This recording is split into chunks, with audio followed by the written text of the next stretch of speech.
नमस्कार प्यारे साथियों, आपका स्वागत है हमारे यूट्यूब चैनल में। और आप देख रहे हैं डीएलएड फोर्थ सेमेस्टर के लिए हमने आपका मैथ स्टार्ट किया है, जिसमें आपका चैप्टर नंबर 2 और उसका आज लास्ट वीडियो होने वाला है, वीडियो नंबर 15। ठीक है, तो इससे पहले मैंने आपको 14 वीडियोस अपलोड कर दिए हैं चैप्टर 2 के।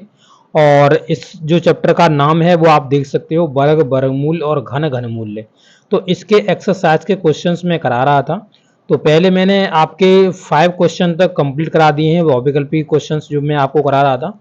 और आज क्वेश्चन नंबर 6 से आगे स्टार्ट करके आपके सभी क्वेश्चंस, जितने भी बहुविकल्पी क्वेश्चंस दिए गए तो उनको आज मैं खत्म कर दूंगा। ठीक है, तो आप वीडियो में अंत तक बने रहिएगा और इस वीडियो को जरूर से लाइक कर दीजिएगा, ये आपसे मेरी रिक्वेस्ट है। ठीक है, और आपको अगर वीडियो अच्छा लगे तो अपने दोस्तों के साथ जरूर शेयर करिएगा, ये आपसे आशा करते हैं। आपको वीडियो अच्छा लगेगा तो आप जरूर अपने दोस्तों से शेयर करेंगे। तो चलिए चलते हैं, आज के जो क्वेश्चन हैं उनको हम देख लेते हैं, किस प्रकार से आप उन क्वेश्चनों को सॉल्व करोगे। चलिए वीडियो स्टार्ट करते हैं। तो देखिए साथियों, यहाँ पर क्वेश्चन नंबर 6 में इसने बोला हुआ है कि 27 पे पावर 1/3 का हमको मान ज्ञात करना है। तो ये इनडायरेक्टली आप अब नहीं जानते हो तो देखिए, यहाँ पे जो 1/3 लिखा हुआ है, इसका मतलब ही होता है कि इसने घन मूल्य हमसे निकलवाया है। क्या निकलवाया है? हमसे घन मूल्य निकलवाया है। चाहो तो आप इसको इस तरीके से लिखो, चाहो तो आप इसे इस तरीके से लिखो, इसमें कोई भी अंतर नहीं है, दोनों सेम टू सेम है। ठीक है, तो इसमें कोई भी कंफ्यूजन मत रखिएगा, ये दोनों सेम है। तो आपको इसका निकालना क्या है? आपको घन मूल्य ही निकालना है। अब आपको क्या करना है, 27 के आपको फैक्टर कर लेने हैं। तो आप देख सकते हो यहाँ पे मैंने पूरे फैक्टर करे हुए इसके। सॉल्यूशन में किस तरीके से पेपर में जाके आपको लिख कर आना है, वो सब कुछ हर एक स्टेप को आपको दिखाया हुआ है, ताकि आपको कोई भी प्रॉब्लम ना हो। ठीक है, 3 × 3 × 3 हो गया। इसके बाद ये निकल जाएगा 3, यानी जो 27 का अगर घनमूल निकालने जाओगे तो वो 3 होगा, और अगर 3 का घन निकालने जाओगे तो 27 होगा, क्योंकि हमने कहा था ये उल्टे होते हैं एक दूसरे के। तो आशा करते हैं आपको ये क्वेश्चन समझ में आ गया होगा, और इसमें जो आंसर आप देख सकते हो वो आपका ए हो जाएगा, क्योंकि 3 निकल के आया तो आंसर ए हो जाएगा। क्वेश्चन नंबर 7 देखिए। क्वेश्चन नंबर 7 में इसने कहा कि 1000 का हमको घनमूल्य क्या होगा, ये बताइए। 1 होगा कि 10 होगा कि 100 होगा कि आपका 0.001 होगा। तो इसमें से आपको एक बताना है। तो देखिए, हमने यहाँ पे 1000 के पूरे के आपको क्या कर लिए, फैक्टर कर लिए हैं। तो आपको फैक्टर करना मैंने आपको ऑलरेडी समझाया हुआ है, आप आसानी से काट सकते हो। अब इसमें हमने देखा तो इसमें ये आपका 2 2 का एक पेयर बन जाएगा, और एक 3 3 का, मतलब 5 5 का पेयर बन जाएगा। तो ऊपर वाले से 2 निकल जाएगा, यहाँ से 2 से, और यहाँ से 5 निकल जाएगा। तो 2 पंजे कितना होता है? 10। यानी 10 का क्या होगा, ये घनमूल्य होगा, मतलब 10 घनमूल्य होगा किसका? 1000 का। और अगर हम 10 का घन निकालने जाएं तो वो 1000 होगा। ठीक है, तो आपका ये आंसर हो जाएगा। अब क्वेश्चन नंबर देखते हैं 8। तो देखिए, क्वेश्चन नंबर 8 में इसने कहा कि 0.5 का हमको घन चाहिए, घन बताइए क्या होगा, और ये इसने आपको ऑप्शन दिए। ठीक है, तो इसको आप क्या कर सकते हो, एक तो आप ऐसा कर सकते हो कि आप डायरेक्ट करोगे क्या, 5.5 का हम मल्टीपल करेंगे तो हमारा ये हो गया कितना, 55 25। और हमारा हम देख रहे हैं पॉइंट के बाद 2 स्थान है, तो हम यहाँ पे लगा देंगे, ये हो गया।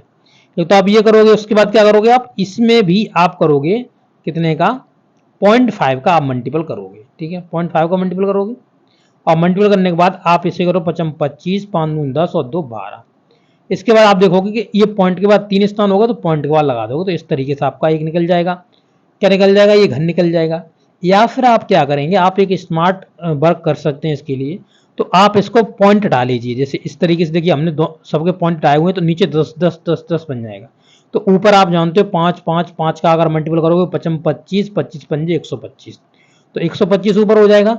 इसके बाद 1000 नीचे है, तो 1000 नीचे है, तो आपको देख सकते हो यहाँ पे 1000 है, तो अगर 1000 काटोगे तो इधर से, मतलब जो राइट से लेफ्ट की तरफ जाते हुए 3 अंक बाद आपको पॉइंट रख देना है।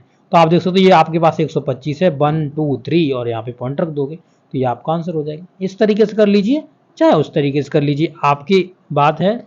आप जैसा भी अच्छा समझे, जैसा उचित समझे, उस तरीके से आपको कर लेना है। ठीक है, अब क्वेश्चन नंबर 9 देखिए, इसी तरीके सेम टू सेम है। कह रहा है कि 0.3 का आपको क्यूब निकालना है। तो 0.3 का क्यूब निकालना, ये आपको क्या दिए हैं, ये सभी आपको ऑप्शंस दे दिए गए हैं। अब यहाँ पर क्या करना है, 0.3 का क्यूब कैसे निकालोगे, तो हमने कहा था वैसे ही आपको 3 बार मल्टीपल करोगे तो पॉइंट पॉइंट हटा लो सबके, और हटाने के बाद आप 10 नीचे रख लो, तो ये 3 3 9 9 27 हो जाएगा, बट्टे में 1000 है। और जब 1000 भाग लगाएगा तो आप देख सकते हो 2 और 7, यानी हमें इधर से 3 स्थान वाला लगाना है। तो अब ऐसा ना करने लगना कि यहाँ पे 0 लगा दो, यहाँ 0 नहीं लगाना है, 0 यहाँ पे लगाना है। तो आप देख सकते 3 अंक हो गए, तो अब आप पॉइंट लगा दीजिए, तो यही आपका आंसर हो जाएगा। ठीक है, तो यही आपका आंसर हो जाएगा।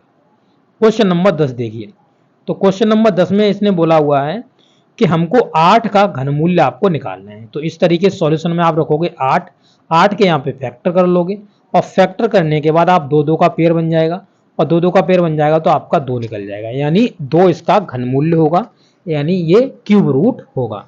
ठीक है, तो इस तरीके से आप निकाल लोगे, बहुत ही आसान है, इसमें क्या बताना आपको, बच्चों वाले सवाल है। अब देखिए यहाँ पे कह रहा है 11वां में 343 का घनमूल्य क्या होगा, 343 का क्या निकालना है, घनमूल्य निकालना है। तो ये इसके सभी ऑप्शंस दिए गए हैं, आप यहाँ पे ऑप्शंस देख सकते हो। इसके बाद हमने क्या करा कि 7 से हमने 343 को काट लिया, तो 7 7 से ये मल्टीपल होता है 3 बार इसका, तो 343 हो जाता है। तो 7 7 का एक पेयर बन जाएगा, उसमें से 7 बाहर निकल जाएगा, तो यही आपका क्या हो जाएगा, यही आपका आंसर हो जाएगा। अब क्वेश्चन नंबर देखिए 12 क्या कह रहा है, तो क्वेश्चन नंबर 12 में कहा हुआ है किसी संख्या के वर्गमूल में केवल 2 अंक हैं तो वह संख्या क्या होगी। तो ये आपको 4 ऑप्शंस दिए गए हैं कि बताइए इनमें से कौन सा आपका सही होगा। तो पहले मैंने जो संख्या मानी वो आपको 121 संख्या मान ली मैंने। अब इसका हमको वर्गमूल्य निकालना है, जब वर्गमूल्य निकालोगे तो इसका वर्गमूल्य कितना आ जाएगा, 11 आ जाएगा। तो 11 में अगर आप संख्याएं देखोगे तो आपकी 2 संख्या निकल के आएंगी, यानी 1 और 2, यानी 2 अंक निकल के आएंगे इसमें। इसने क्या कहा कि किसी संख्या के वर्गमूल में केवल 2 अंक होते हैं तो वह संख्या बताइए कि वो 2 अंकों की होगी, 3 अंकों की होगी। तो यहाँ पर हमने 3 अंक माने, तो हमारे कितने 2 अंक निकल आए। फिर हमने क्या करा कि हमने 81 मान लिया, 81 मानने के बाद भी 0 और 2 हम लिख सकते हैं इसको, तो हम इसे 2 अंक बोल सकते हैं। तो ये भी 2 अंक, यानी हम मतलब 0 2 देखिए, तो 0 2 हो गए, यानी ये 9 हो गया। तो इससे मतलब नहीं है, यहाँ संख्या की बात कर रहा, तो संख्या में कितने 2 अंक हैं, तो 2 अंक हैं तब भी मतलब 2 अंक मतलब वर्गमूल्य जो निकल रहा है। ठीक है, और यहाँ पर जब 3 अंक हैं तो उस संख्या में भी आप देख सकते हो कि देखिए किसी संख्या के वर्गमूल में केवल 2 अंक हैं, तो वर्गमूल में 2 अंक हैं तो वह संख्या कितनी होगी, तो उसके संख्या में कितने अंक हो सकते हैं। तो यहाँ पर आप देख सकते हो कि इसमें 3 अंक हो सकते हैं, 2 अंक हो सकते हैं। तो ये हो सकता है, यहाँ पे देख सकते हो आप, यहाँ पे 3 अंक हो सकते हैं और यहाँ पे 2 अंक हो सकते हैं संख्या में।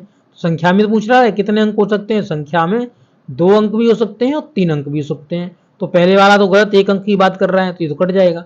2 अंक और 3 अंक वाला ये सही हो जाएगा। इसके बाद 3 अंक 4 अंक की बात कर रहा है, ये कट जाएगा। 4 5 की बात कर रहा है तो ये भी कट जाएगा। तो यही एक पॉसिबिलिटी बन जाएगी, यही आपका सही हो जाएगा आंसर। ठीक है, इसके बाद क्वेश्चन नंबर लास्ट देखिए, क्वेश्चन नंबर 13। और क्वेश्चन नंबर 13 में कह रहा है कि 3 सही 3/8 का आपको घनमूल्य निकालना है। तो ये सभी आपको ऑप्शंस दे दिए गए हैं, अब आपको घनमूल्य निकालना है। तो 8 का आप मल्टीपल करोगे 3 में और फिर 3 को इसमें जोड़ दोगे, तो ये आपका इस तरीके से लिखा जाएगा। और फिर ये आपका ऊपर हो जाएगा 27/8, 27/8 हो गया। अब आपको क्या करना है, तो अब आपको इसका घनमूल्य निकाल देना है। तो घनमूल्य निकालने के लिए आपको क्या करना है, बहुत ही सिंपल तरीका, आसानी से निकल जाएगा। इसके फैक्टर कर लो, तो यहाँ पे देखिए 8 के फैक्टर कर लिए, यहाँ पर 27 के फैक्टर कर लिए, और फैक्टर करने के बाद 3 3 का ऊपर पेयर बन जाएगा और 2 2 का नीचे पेयर बन जाएगा। तो 3/8 इसका आंसर हो जाएगा। ठीक है, तो यही आपका आंसर हो जाएगा। इस तरीके से आपका चैप्टर नंबर 2 आज खत्म हो जाता है। अब जब मैं आगे का वीडियो आएगा तो चैप्टर नंबर 3 के क्वेश्चंस मैं आपको कराऊंगा।